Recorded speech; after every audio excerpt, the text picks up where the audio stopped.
네, 감사합니다. 일제 강점기 이후에 우리는 6.25라는 뼈아픈 전쟁을 치르게 됩니다. 이 전쟁이 지속될 때 북한 정권을 세운 김일성은 사실은 총 한 번 들고 싸운 적이 없다는 것 여러분 아십니까? 연합군이 메가더를 중심으로 인천 상륙작전을 벌여서 북한군이 괴멸될 때 김일성은 자기를 보호하기 위해서 은신처에서 도망다니게 급급했다는 그런 보고서가 있습니다. 그리고 6.25 전쟁이 이제 휴전으로 끝났습니다. 북한 전쟁의 영웅들은 거기서 대접을 받는 것이 아니라 이 권력을 잡은 김일성의 원수가 되어서 다 숙청 대상이 됩니다. 그들은 북한에 뿌리 내리지 못하고 결국은 다 처형을 당하고 만다는 것입니다. 자생적인 공산주의자도 있습니다. 우리가 남로당을 만든 박헌영 씨 같은 사람들 다 북한에 가서는 냉대를 받았다는 거예요. 거기서는 결코 환영받지 못했다는 것입니다. 차라리 북한의 실세들은 전쟁 중에 죽었더라면 영웅 칭호를 받았을 텐데 그들이 살았기 때문에 오히려 북한에서 숙청되는 비극을 맞이하게 되었습니다. 역사적으로 이렇게 우리가 종북주의자라고 부르죠. 종북주의자. 그러니까 북한을 좋아하고 또 친공산적인 사상을 가진 이런 칼 말스의 사상에 심취된 분들이 있어요. 그들은 자생적으로 철학을 공부하다가 때로는 공산주의에 빠지는 경우도 있습니다. 그런데 이런 종북주의자들은 결국은 남북이 북한 권력으로 통일되면 환영받지 못한다는 것입니다. 그들은 남한 물을 먹고 자유주의 사상에 이미 오염되어 있기 때문에 북한에서는 승승장구가 아니라 숙청 대상 1호가 된다는 것입니다. 우리는 이것을 깊이 생각해야 됩니다. 인간은 인생을 살면서 자신이 살 수 있는 길과 죽을 수 있는 길을 정확하게 구분하지 못하는 것이 우리 인간의 모습입니다. 그래서 인간의 바라는 것들 중에는 스스로 자신이 원하던 것 때문에 스스로 자신의 무덤을 파는 경우도 있다고 하는 것입니다. 내가 잘 될지 내가 잘못될지 알지 못하는 것이 냉엄한 인생의 현실입니다. 그래서 우리는 이런 인간지사를 뭐라 그래요? 세옹지마와 같다. 세옹지마의 전설을 여러분 유래를 아시잖아요. 정말 말 한 필이 얻어서 우리 아들이 말을 타고 다니고 야 이거 너무 좋다 그랬더니 아들이 말 타다가 그만 다리가 부러져 버려요. 아이고 저놈의 말이 우리 집에 이게 재난이 되는구나 재앙이 되는구나 너무 마음이 아팠다는 것입니다. 자 그러다 보니까 이거는 그 집에 재난만이 아니었어요. 오늘 전쟁이 났는데 이 다리가 부러진 아들이 전쟁에 나가지 않아도 되게 됐어요. 그러니 오히려 그것이 더 축복이 되었다는 거예요. 그래서 오늘의 불운이 내일의 축복이 될지 불행이 될지는 알 수 없다. 우리는 그것을 세옹지마라고 부른다는 것입니다. 어찌 보면 이것이 인생에 대한 정답일 수도 있습니다. 자, 우리가 오늘 본문으로 돌아와 봅니다. 2000년 전 예수님이 이 땅에 오셨을 때 이 땅에는 구약 성경만이 존재했습니다. 구약 성경을 정경으로 믿었습니다. 그리고 구약 성경에 소개되는 율법과 계명을 지키기에 유대 백성들은 아주 열심을 내었습니다. 근데 그 10계명 중에 6번째 계명은 여러분 아시죠? 5번째 계명은 내 부모를 공경하라. 6번째 계명은 뭘까요? 살인하지 말라. 자, 출애굽기 20장 13절 말씀 한번 읽어볼까요? 같이 읽죠. 시작. 살인하지 말라 하는 것입니다. 자, 모두가 이 유대 종교지자들과 백성들은 살인하지 말라는 이 계명을 지키려고 노력을 했습니다. 그래서 보통 사람들은 남의 생명을 빼앗지 않습니다. 그리고 그것을 윤리도덕적으로도 남의 생명을 탐하지 않습니다. 그것은 누구나 다 지키려고 노력하지 않습니까? 그래서 한 번 참고 2번 참으면 살인도 막는다. 참을 인자 몇 번만 쓰면은 살인도 막는다는 그런 말 하지 않습니까? 자, 그런데 오늘 예수님께서는 이 말씀을 새롭게 해석하고 있습니다. 이 살인하지 말라는 6번째 계명을 예수님은 어떻게 설명하고 계십니까? 여기 여러분 눈을 한번 주목해 보십시오. 자, 마태복음 5장 21절 22절 다시 한번 읽어보십니다. 시작.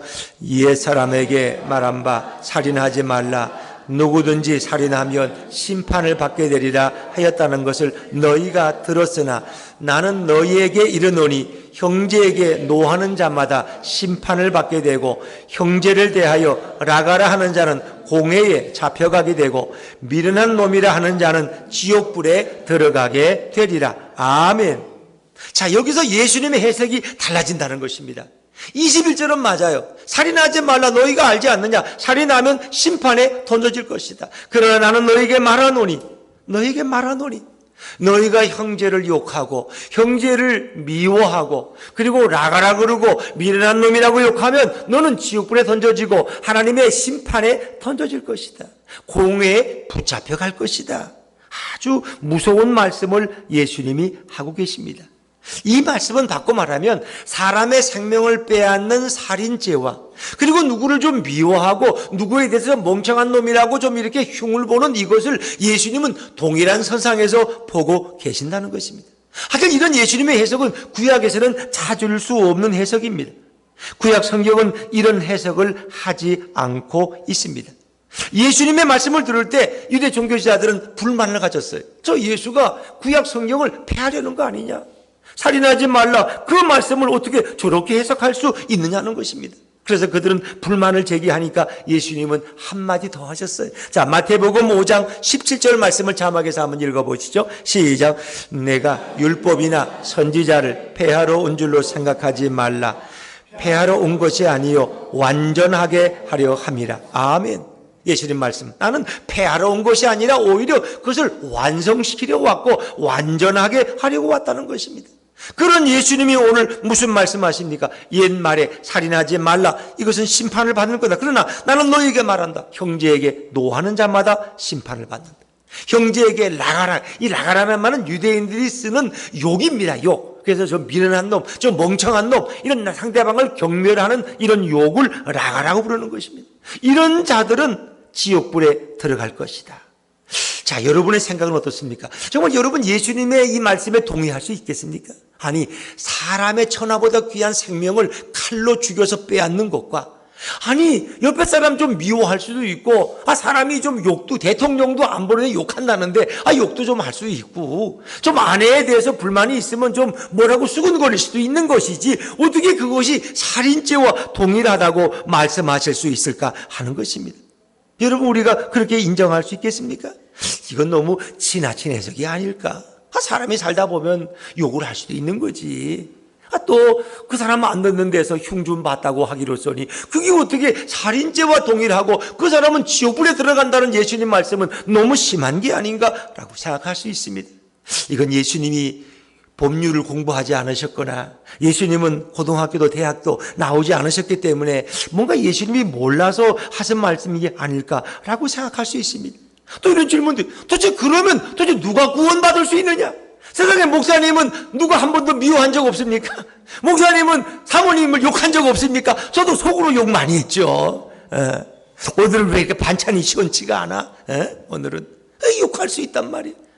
도대체 뭐하고 싸다니느라고 이렇게 점심도 안 차려주고 이러는 거야 하면서 막 이렇게 했다면 그것이 어떻게 살인죄와 동일한 것으로 예수님은 말씀하실까? 이런 잣대를 적용한다면 도대체 누가, 어느 목사가, 어느 장로님이, 어느 권사님이 도대체 구원받을 수 있겠느냐 하는 것입니다. 예수님은 너무 성경 해석이 너무 자위적인 거 아닌가? 너무 자신에게만 이렇게 맞게 해석하는 것이 아닌가? 이런 질문을 가져보는 것입니다. 사랑하는 여러분, 하나님께서 우리 인간을 처음 창조하실 때 누구의 형상대로 창조했다 그랬어요? 하나님의 형상대로. 그러니까 하나님의 형상대로 창조했다는 것은 완전하다는 거예요? 불완전하다는 거예요? 완전하다는 것입니다. 하나님이 창조한 우리 인간은 완전한 창조물이었습니다. 하나님이 만드신 에덴 동산에서 우리는 서로 사랑하고 서로 존경하고 서로 격려하고 서로 축복하고 서로 도우며 살아가는 아름다운 존재로 하나님 우리를 부르신 거예요.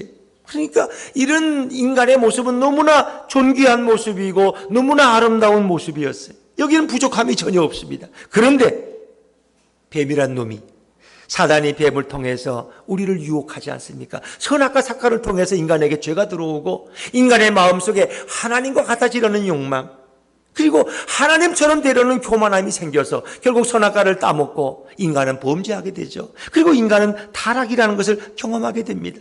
타락한 인간들은 이제 더 이상 사랑할 수 없게 되었습니다. 사랑하기는커녕 미워합니다. 사랑하기는커녕 헐뜯습니다. 사랑하기는커녕 오히려 상대방을 경멸합니다. 이것이 타락한 인간의 모습입니다.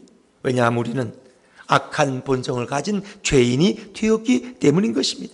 그래서 인간들은 평생 동안 누구를 험담하고 누구를 욕하고 누구를 비난하다가 결국 비참한 존재가 되어서 하나님의 심판을 받고 지옥불에 떨어지는 존재가 된 것입니다. 왜? 우리는 다 타락했기 때문에. 이것이 바로 성경이 증거하고 있는 것입니다. 그런데 예수님께서 타락한 인간들을 위해서 이 땅에 구원자로 오셨습니다. 왜냐하면 인간은 다 죄를 지었기 때문에, 인간은 다 타락했기 때문에, 우리는 심판을 면할 수가 없기 때문에 우리에게 심판을 면하게 하시고 우리를 지옥이 아니라 영원한 천국으로 인도하기 위해서 예수님이 이 땅에 오신 줄로 믿으시기를 바랍니다. 그래서 모두가 예수님 앞에 나와서 예수님을 믿고 구원을 받고 죄가 용서받아야 되는데 사람들은 선뜻 예수님 앞에 나오기를 꺼려했습니다. 왜냐하면 우리는 율법과 계명을 다 지키고 있어. 신명기 28장 봐. 너희가 내 계명과 율법을 잘 지키면 너희가 들어가도 복을 받고 나가도 복을 받고 그래서 다 구원받는다고 말씀하고 있잖아. 그런데 뭐 저 예수를 왜 굳이 믿어야 돼? 여기 율법과 계명을 철저하게 지키면 다 구원받는데. 여러분, 종교 지도자들과 서기관들과 바리새인들은 예수님을 많이 오해했어요. 우리는 도둑질한 적도 없고 우리는 살인한 적도 없고 거짓말도 하지 않고 안식일도 잘 지키고 있는데, 십계명을 잘 지키고 있는데 굳이 예수가 이 땅에 와서 자신을 믿으라고 할 필요가 있는가? 그들은 예수님을 크게 오해했습니다. 예수님이 오늘 그들을 찾아오신 이유가 뭘까요? 서기관과 바리새인들은 자신들이 죄인이라고 생각하지 않는다는데 문제가 있습니다. 자신들은 온전히 율법과 계명을 다 지켰기 때문에 예수를 믿지 않아도 우리는 우리의 의로움으로 당연히 천국에 들어갈 수 있다고 그들은 착각하고 있었기 때문에 예수님은 그들의 마음속에 그들의 본질, 그들의 정체성을 깨닫게 하기를 원하셨어요. 그게 뭐예요? 아, 우리도 죄인이구나 하는 것을 깨닫게 하기를 원했어요. 자, 살인하지 말라. 나 살인 안 했어. 나는 그러니까 의로운 거지. 이렇게 생각하는 그들에게 너희들 구약에서는 살인하지 말라고 했지만은 나는 너희에게 말한다. 너희가 형제에 대해서 미련한 놈이라고 욕을 하고 라가라고 말하고 그를 원망하는 마음을 가졌더라면 너는 이미 살인죄를 저지른 것과 동일하다. 이렇게 예수님은 말씀함으로써 그들의 마음속에 나도 죄인이구나 하는 것을 깨닫기를 원하셨다는 것입니다. 예수님은 이미 사람이 누군가를 죽이려고 할 때 그 마음속에 죽이고 싶은 미움이 싹튼다는 것을 이미 예수님은 알고 계셨기 때문에 그의 마음의 본질을 예수님은 말씀하고 있습니다. 사랑하는 여러분, 인간이 화를 내거나 욕을 하는 것은 누구를 죽이는 살인죄와 동일하다는 것을 깨닫게 해주시기를 원하셨어요. 그래서 내가 누구를 미워하고 누구에 대해서도 나쁜 놈이라고 멍청한 놈이라고 이 용을 하고 흉을 보는 것은 살인죄와 동일한 것이구나. 그러면 내가 누구를 정말 죽이지 않아도 마음속으로라도 누구를 죽이고 싶어하고 누구를 미워하고 누구를 저주하면 나도 죄인이구나. 이 죄인은 결국 구원받을 수 없으니까 내게 예수님이 필요하구나 하는 것을 깨닫기를 우리 예수님은 원하셨다는 것입니다. 모든 인간은 다 죄를 지었기 때문에 죄 아래에 있고 심판 아래에 있다고 성경은 말씀합니다. 자, 히브리 9장 27절 말씀을 한번 자막에서 읽어볼까요? 시작. 한 번 죽는 것은 사람에게 정해진 것이요 그 후에는 심판이 있으리니. 아멘. 모든 사람은 다 심판을 받습니다. 인간은 자신의 죄악 때문에 죽을 수밖에 없습니다. 죽음 후에는 지옥에 들어갈 무서운 형벌이 기다리고 있습니다. 그런데 이 무서운 형벌을 피하는 방법, 이러한 죽음에서 면제받는 방법은 뭐예요? 예수 그리스도 앞에 나오는 길밖에 없습니다. 예수님은 누구십니까?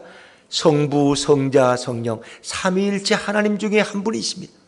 인간은 누구의 죄를 용서할 수도 없고 누구를 지옥불에서 건져낼 수도 없지만 예수님은 바로 그분이 하나님과 동등하신 분이기 때문에 그분은 우리 죄를 사하실 수도 있고 우리를 심판해서 구원하실 수도 있다 하는 것입니다. 하나님과 예수님은 동등한 신적 권위와 권세를 가지고 계십니다. 예수님께 피하는 모든 죄인은 하나님께서 더 이상 심판하지 않으시는 것입니다. 인간은 누구나 심판받을 죄를 면해주지 못합니다.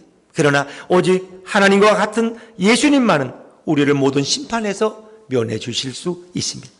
그래서 그 예수님은 우리의 구원자로 우리를 찾아오셨고 죄인된 우리들이 예수님을 통해서 구원 얻는 길을 활짝 열어주신 줄로 믿습니다. 그래서 예수님의 폭넓은 성경의 해석과 적용은 우리 모두를 살인죄로 정죄하기 위함이라고 그렇게 생각했습니다. 특히 종교주의자들은 심하게 반발했습니다. 저 예수가 우리를 다 죄인으로 몰고 있구나. 우리처럼 의로운 사람들이 어디 있다고. 그래서 예수님을 매우 괘씸하게 생각했습니다. 그들은 예수님이 성경을 잘못 해석하고 있다고 나쁜 소문을 퍼뜨렸습니다. 형제에게 노하거나 형제에게 욕을 한다고 살인죄와 동일하게 여기는 것은 율법을 잘못 해석하는 것이라고 그들은 예수님을 비판했습니다. 그리고 예수님을 비방합니다. 사랑하는 여러분, 예수님이 이 땅에 오신 목적은 우리를 구원하기 위해서 오신 것입니다. 인간들이 잘못 알고 있는 율법과 계명의 참뜻을 정확히 알려주려고 예수님은 이 땅에 오셨습니다. 우리를 구원하러 오셨기 때문에, 그리고 죄인인지도 모르고 살아가는 저들에게 참 죄인임을 깨닫게 해주시고 죄인이기에 예수님을 통해서 그 죄가 용서받을 수 있는 길을 알려주기 위해 오신 예수님은 바로 그 사명 때문에 엄청난 비방과 욕을 들으셔야만 했습니다. 사랑하는 여러분, 예수님께서 이 땅에 오신 목적은 오직 한 가지입니다. 인간들이 계명을 지키지 못함으로 인해서 하나님의 진노를 사게 되고 심판을 받아야 될 위기에서 건져주시고자 예수님은 이 땅에 오셨습니다. 누구든지 계명을 지키지 못하고 형제를 욕하고 형제에게 화를 내면 모두가 지옥불에 던져져야 할 운명입니다. 그러나 우리가 예수님을 믿으면 계명을 어긴 죄를 다 용서받고 지옥이 아니라 천국에 갈 수 있기에 천국 가게 해주시려고 예수님이 우리를 찾아오신 줄로 믿습니다.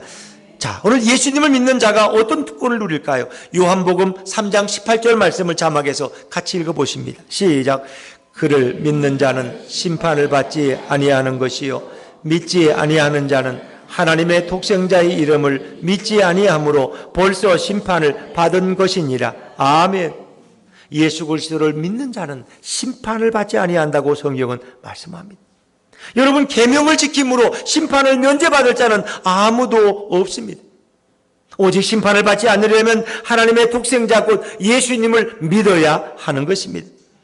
그런데 그 당시에 종교주의자들과 백성들은 예수님 앞에 나오지를 않고 그들은 열심히 계명을 지키면 구원받을 수 있다고 착각에 빠져서 그들은 율법만을 지키려고 몸부림쳤습니다. 그러나 인간은 아무리 열심히 계명을 지켜도 그 계명을 100% 온전히 지킬 수 없기 때문에 결국 인간은 계명으로는 구원받을 자가 없습니다. 자, 그러면 계명은 선한 것인가 악한 것인가? 오늘 성경은 뭐라고 말씀합니까? 로마서 7장 12절 13절 말씀을 같이 읽어볼까요? 시작. 이로 보건대 율법은 거룩하고 계명도 거룩하고 의로우며 선하도다. 그런즉 선한 것이 내게 그럴 수 없느니라. 오직 죄가 죄로 드러나기 위하여 선한 그것으로 말미암아 나를 죽게 만들었으니 이는 계명으로 말미암아 죄로 심히 죄되게 하려 함이라. 아멘. 자, 오늘 이 말씀은 율법은 거룩하고 선한 것이라는 것입니다. 그러면 하나님이 율법을 주신 것은 우리를 사망으로 이끌게 주신 것이냐? 그렇지 않다는 것입니다. 죄가 죄인 것을 드러나게 하기 위해서 율법을 줬다는 거예요. 율법이 없으면 우리는 그것이 죄인 줄 몰라요. 도둑질하지 말라, 살인하지 말라, 간음하지 말라. 그 율법이 없으면 그것이 죄인 줄 어찌 알겠습니까? 죄의 기준을 위해서 하나님이 율법을 주신 건 맞습니다. 그런데 오히려 그 율법이 우리를 죽게 만든다는 것입니다. 율법을 지키려고 몸부림치지만 인간으로서는 율법을 온전히 100% 지킬 자가 없기 때문에 결국 율법을 지키려고 노력하다가 그들은 결국 지옥에 떨어질 수밖에 없다는 것입니다. 결국 율법의 한계를 경험하게 된 인간들은 결국 어떻게 돼요? 비참한 지옥에 떨어집니다. 그래서 하나님께서는 우리에게 예수님을 보내셔서 율법을 지키지 못한 우리들이 예수님을 믿고 영접함으로 모든 죄가 용서받고 영원한 천국에 나아가는 길을 우리 주님께서 열어주신 줄로 믿습니다. 율법은 거룩하지만 우리를 천국으로 인도하지 못합니다. 율법으로는 죄를 깨달음이니라 라고 로마서는 우리에게 말씀하고 있습니다. 인간들이 모든 계명과 율법을 100% 지킬 수 있다면 예수님은 이 땅에 굳이 내려오실 이유가 없습니다. 수많은 종교 지도자들과 백성들은 실제로 누군가 죽이는 살인을 하지 않았기 때문에 자기는 살인자로서 하나님의 심판을 받지 않는다고 착각하고 있었습니다. 그러나 예수님은 형제에게 그 마음에 죽이고 싶은 마음이 있고 욕하고 화를 내는 것은 이미 살인한 것과 동일하다고 언급하고 계십니다. 너희 스스로 죄인임을 깨닫고 내게 나와라 하는 것입니다. 계명을 통해서는 구원을 받을 수 없기 때문에 이제 하나님의 심판을 피하기 위해서 예수님 자신에게 나오라고 주님은 말씀하고 있습니다. 모든 인간은 다 심판을 받습니다. 여기 예외되는 인간은 아무도 없습니다. 우리 모두는 아담의 후손으로 아담의 후예로 태어났기 때문에 우리 속에는 이미 죄의 본성을 가지고 태어나기 때문에 심판에 던져질 수밖에 없습니다. 그러나 오늘 예수님께서는 우리를 구원할 수 있는 길을 열어주셨습니다. 누구든지 십자가에 달리신 예수님을 바라보고 예수님을 믿고 영접하면 너희의 모든 죄가 용서받고 너희는 무서운 심판에서 면제받을 수 있고 그리고 지옥이 아니라 영원한 천국으로 내가 너희를 인도하겠다고 우리 주님은 말씀하십니다. 나는 길이요 진리요 생명이니 나로 말미암지 않고는 아버지께로 올 자가 없느니라. 나로 예수님으로 말미암지 않으면 하나님께로 나아갈 자가 없다는 거예요. 율법으로는 안 됩니다. 계명으로는 안 됩니다. 고행과 금식으로는 안 됩니다. 인간은 100% 온전히 율법을 지킬 자가 없습니다. 그래서 오직 예수님을 통해서만이 우리는 구원받을 수 있습니다. 이 심판의 권세를 가지신 분이 누구냐? 바로 예수님이십니다. 요한복음 5장 22절 말씀을 자막에서 읽어보십니다. 시작. 아버지께서 아무도 심판하지 아니하시고 심판을 다 아들에게 맡기셨으니 아멘. 하나님께서는 이 심판의 권세를 예수님께 맡기셨습니다. 마태복음 28장 18절에 보면 하늘과 땅의 모든 권세를 아버지께서 내게 주셨다는 것입니다. 그 예수님 말씀하십니다. 너희는 가서 복음을 전하고 세례를 주라고 예수님이 말씀하지 않습니까? 예수님 자신에게 나오는 자는 심판을 받지 않습니다. 살인죄를 졌을지라도 용서함을 받습니다. 영원한 천국으로 주님이 데려가신다고 약속하고 계십니다. 모든 인간들은 나는 적어도 살인을 저지르지 않았어, 나는 계명을 잘 지켰다고 이렇게 생각하는 사람들이 많이 있습니다. 그러나 하나님은 그런 미련한 인간들을 보시고 너무너무 안타까워하십니다. 저들은 자신이 죄인인지도 모르고 죄가 무엇인지도 모르고 앞으로 심판받고 지옥에 들어갈 존재인 것도 모르고 살아가는 인간들을 보시고 너무 안타까우셔서 당신의 외아들 예수님을 이 땅에 보내주셨습니다. 예수님이 오셔서 우리가 죄인됨을, 우리의 정체성을 바로 알려주셨고 이제는 자비롭고 은혜로우신 예수님을 통해서만이 구원의 길이 열릴 것을 우리에게 말씀하고 계는 것입니다. 사랑하는 여러분, 처음 예수님 말씀 들었을 때 이 백성들과 제자들은 자신들은 이제 너무 살인죄와 거리가 먼 사람들이라고 생각했어요. 근데 예수님 말씀을 듣고 보니까 나도 맞아 누구 미워한 적이 있지, 나도 누군가에게 멍청한 놈이라고 나가라고 욕한 적이 있지, 그럼 나도 살인자가 아닌가, 살인죄를 지면 나도 지옥 갈 수밖에 없어 하면서 그들은 정말 마음에 실망하기도 하고 괴롭기도 했습니다. 도대체 누가 구원받을 수 있단 말인가? 그러나 그들은 예수님을 통해서 예수님을 믿고 영접하면 너희 모든 죄가 살인범일지라도 다 용서받고 지옥불에 들어가지 않고 예수님의 은혜로 천국에 들어갈 수 있다는 말씀을 들을 때 그들은 기뻐 뛰며 감사하며 눈물 흘린 줄로 믿습니다. 우리 같은 사람들도 천국에 들어갈 수 있는 길이 있구나. 저 예수님을 믿으면 우리는 천국에 들어갈 수 있단다. 여러분, 우리 한국에서는 이렇게 9시 뉴스 같은 데 보면은 이 살인하신 분들 이렇게 현장 검증할 때 보면은 모자를 쓰고 또 재판을 받으러 나갈 때 마스크를 쓰고 이렇게 경찰이 호위하는 경우가 있어요. 붙들고. 그러면 사람들이 보고 저 흉악한 살인자라고. 그러면서 뭐라 그래요? 아니 저런 놈의 얼굴은 다 공개해야지 왜 저걸 저렇게 감춰주느냐고 하면서 또 그걸 항의하는 분들도 많이 있습니다. 여러분, 우리는 적어도 아무리 착하지 않아도 나는 살인자는 아니라고 우리는 생각합니다. 여러분, 우리는 정말 인간이 어떤 죄를 지었는지 그 죄목이 무엇인지 우리는 자신도 모르면서 인생을 살아가는 경우가 많이 있습니다. 그러나 오늘 예수님 말씀 들으면 저런 살인을 범한 사람이나 나나 뭔가 주님 앞에서는 다를 바가 없겠구나 하는 것을 우리는 깨달아야 되는 것입니다. 김일성과 김정일과 김정은이만 지옥불에 들어가는 것이 아니라 모든 인간은, 예수님을 믿지 않고 영접하지 않은 인간들은 지옥불에 들어가야 된다는 사실을 우리는 깨달아야 하는 것입니다. 오늘 예수님께서는 우리의 심판을 피하게 해주기 위해서 친히 이 땅에 오셨습니다. 누구든지 예수님께 나와서 자기의 형제와 자매를 죽인 살인범이라고 진정으로 회개하며 고백하면 예수님께서는 우리의 살인죄를 대신 짊어지시겠다고 말씀하고 계십니다. 내가 죽어야 될 십자가에 예수님이 대신 죽으심으로 우리의 모든 죄와 무서운 심판을 다 면제해 주고 피하게 해 주시겠다고 주님은 말씀하고 계십니다.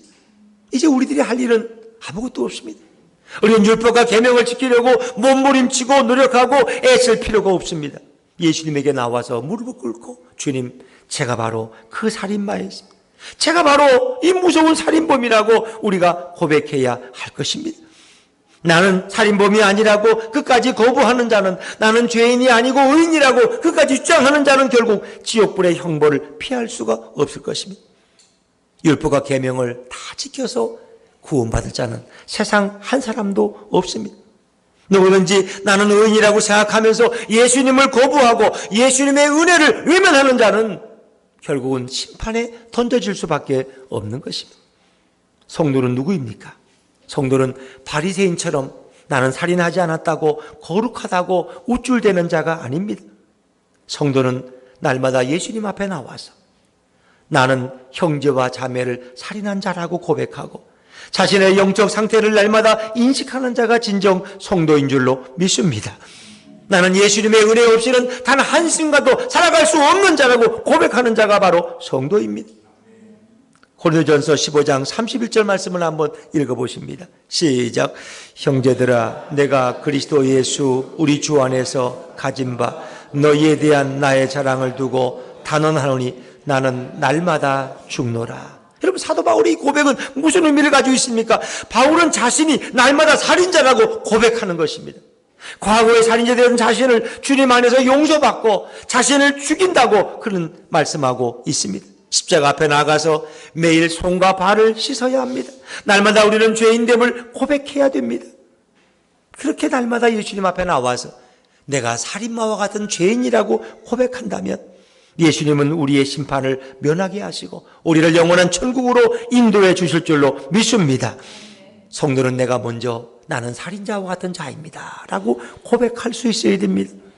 우리 성도들이 주일날 정말 멋진 양복을 입고 멋진 양장을 하고 나와서 거룩한 표정으로 이렇게 예배를 드리고, 그래 나는 의롭지, 나는 예수를 모르는 사람들보다는 많이 깨끗하고 인격적으로 훌륭해 하면서 이렇게 우리가 자신의 모습을 보지 못한다면 이건 영적으로 어린아기와 같고 초보자와 같다는 것입니다.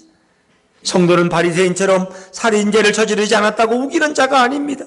오히려 날마다 나는 형제와 자매를 살인한 자라고 애통하며 의에 줄이고 목말라 함으로 예수님의 은혜를 입고 예수님의 은혜로 천국에 들어갈 수 있는 자가 우리 성도인 줄로 믿습니다.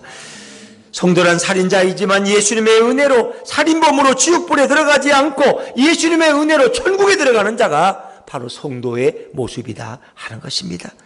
성도는 모든 계명을 다 지켜서 천국에 들어가는 자가 절대로 아닙니다.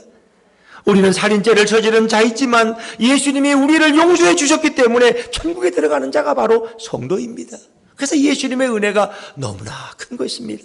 예배에 나오면 내가 죄인임을 고백하고 이 더러운 죄에서 나를 구원하신 예수님의 은혜가 너무나 크고 위대해서 그 주님을 찬양할 수밖에 없는 것입니다. 사랑하는 여러분, 천국은 예수님께서 심판을 면제해 주시고 모든 죄를 용서받은 자만이 들어가는 곳이 천국인 줄로 믿습니다. 예수님이 심판을 면제해 주면 우리에게는 지옥불이 없습니다. 내가 비록 연쇄 살인범이라고 할지라도 예수님 앞에 나와 내가 죄인이고 살인자라고 고백한다면 주님은 우리의 죄를 용서해 줄 줄로 믿습니다. 세상에서는 그 사람을 연쇄 살인범이라고 악마 같은 자라고 말할지라도 우리 예수님은 그 죄인까지도 품어주시고 그를 주님의 나라로 인도해 주십니다.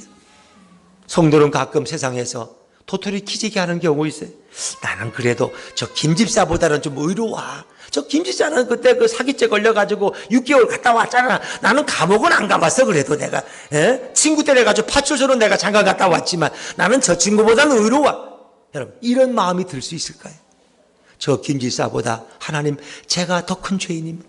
제가 마음으로 지은 죄, 이 속으로 지은 죄가 또 형제가 지은 죄보다 훨씬 크고 무겁습니다.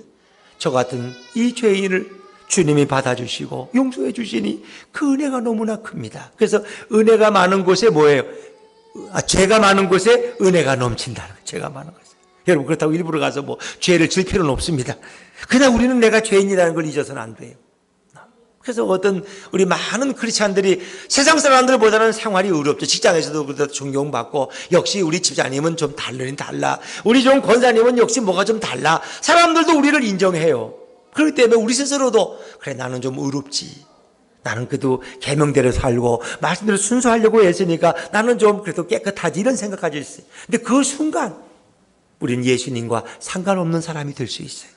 오늘도 나는 살인마와 같은 죄인입니다. 그런 마음으로 주님 앞에 설 때에 주님의 은혜가 여러분의 심령에 듬뿍 임할 줄로 믿으시기를 바랍니다. 사람은 사람에 대해서 정죄해서는 안 됩니다. 그러나 우리는 너무나 정죄하는 경우가 많습니다. 저는 역대 대통령들을 이렇게 뵐 때마다 참 다 훌륭한 분들이에요. 어떤 분들은 뭐 민주화를 위해서 일생을 바치셨고, 어떤 분들은 정말 인권을 위해서 자신을 희생하신 분들이고, 다 나름대로 훌륭한 분들이에요. 그리고 그분들이 우리보다 다 훌륭해서 대통령이 된 거 아닙니까? 근데 대통령이 되는 순간부터 모든 욕은 다 얻어먹어. 욕은. 뭐 신문이나 언론에서도 그렇고 우리 국민들도 툭하면 그저 대통령을 욕하는 경우를 너무나 많이 봅니다. 그런데 이렇게 정죄하고 욕하고 비판하는 것이 살인죄와 다를 바가 무엇이 있겠느냐 하는 것입니다. 이것은 결코 옳지 않다. 정당한 정의로운 비판과 우리는 무모한 이 욕과 이런 것을 우리는 구분할 수 있어야 되겠다는 것입니다. 지도자들이 너무나 많은 비판을 한국 사회에서는 받고 있습니다. 또 그것이 때로는 교회에도 그냥 들어와서 교회에서도 서로 비판하고 비난하는 것들이 어찌 보면 우리에게는 일상화되어 있어요. 성경에서 뭐라고 말씀할까요? 자, 로마서 14장 1절 말씀 한번 읽어볼까요? 로마서 14장 1절입니다. 시작. 믿음이 연약한 자를 너희가 받되 그의 의견을 비판하지 말라. 아직 잘 몰라서 교회 생활에 적응하지 못하는 자들을 우리가 이해하고 용납해야지, 그를 비판하지 말라는 것입니다. 적어도 우리는 예수님의 심장을 가지고 예수님의 마음을 가지고 비판하는 자가 아니라 끌어안고 사랑하고 덮어주는 그런 성도가 되어야 할 줄로 믿습니다. 여러분, 우리 사회에도 인터넷 문화가 이렇게 많지만 인터넷에 댓글, 악성 이 악플을 달아가지고 사람들 마음을 아프게 하는 경우가 너무나 많아요. 물론 탤런트들이라고 다 천사 같은 사람들이 아니고 그분들이 다 성직자와 같은 분들이 아니에요. 그러니까 그분들도 흠이 있어요. 그러면 거기에 악성 댓글이 수백 건, 수천 건씩 달면은 그분들이 그것 때문에 우울증에 걸리고 약을 안 먹으면 잠을 못 자고 또 그게 너무 심해서 나중에 자살하는 사람까지 생기더라. 이게 무엇입니까? 이렇게 공격하는 것은 주님이 보시기에 옳지 않다. 이것은 영혼살인과 같다. 인격살인과 같다는 것입니다. 문제는 남의 영혼만 죽이는 것이 아니라 바로 내 영혼도 그 순간 죽어가고 있음을 우리는 생각해야 될 것입니다.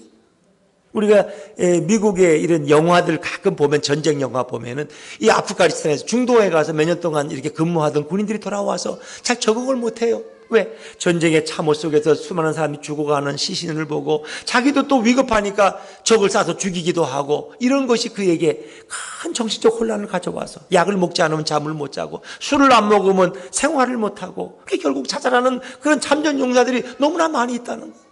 남을 죽이는 것이 꼭 자신의 영혼을 향해서 총을 쏘는 것과 동일하다는 것입니다.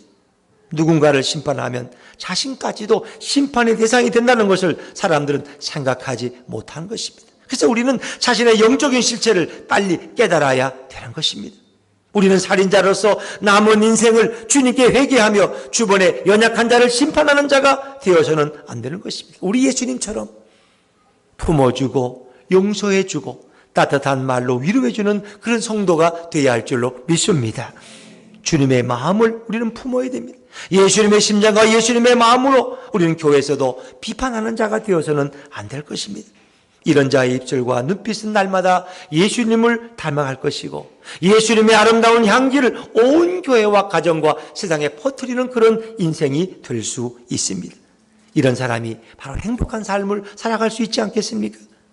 우리가 늘 드리는 예배라는 것은 누구를 정죄하고 심판하는 자리가 아닙니다. 이런 예배가 돼서는 안 됩니다. 예배는 죽이는 행위가 아니라 살리는 행위가 바로 예배인 것입니다.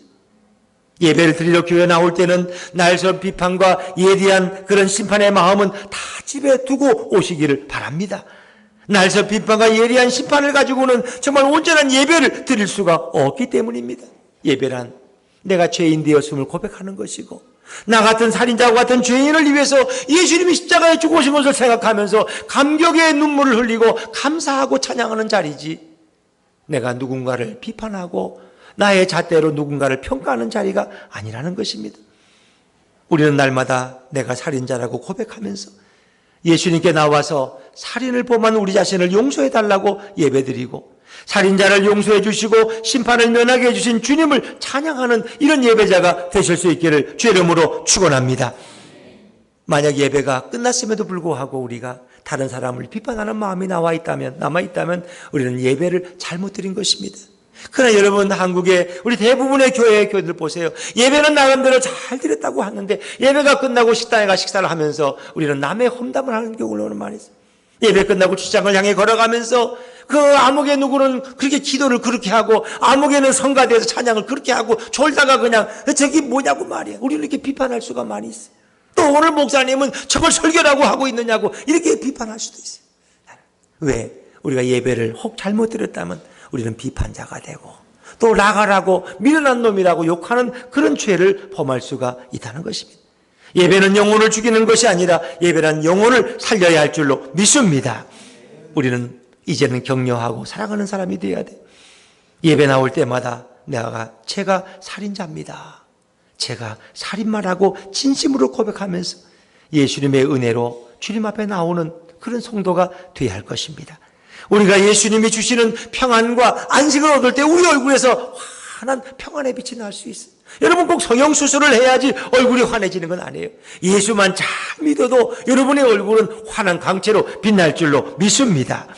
우리 예수분 교회는 모두가 예수님의 마음을 가지고 서로 사랑하고 서로 존중하고 서로 격려하면서 작은 천국을 만들어가고 작은 예수님의 지자들이 다 되시기를 주의 이름으로 축원합니다. 축원합니다. 우리 함께 기도하겠습니다.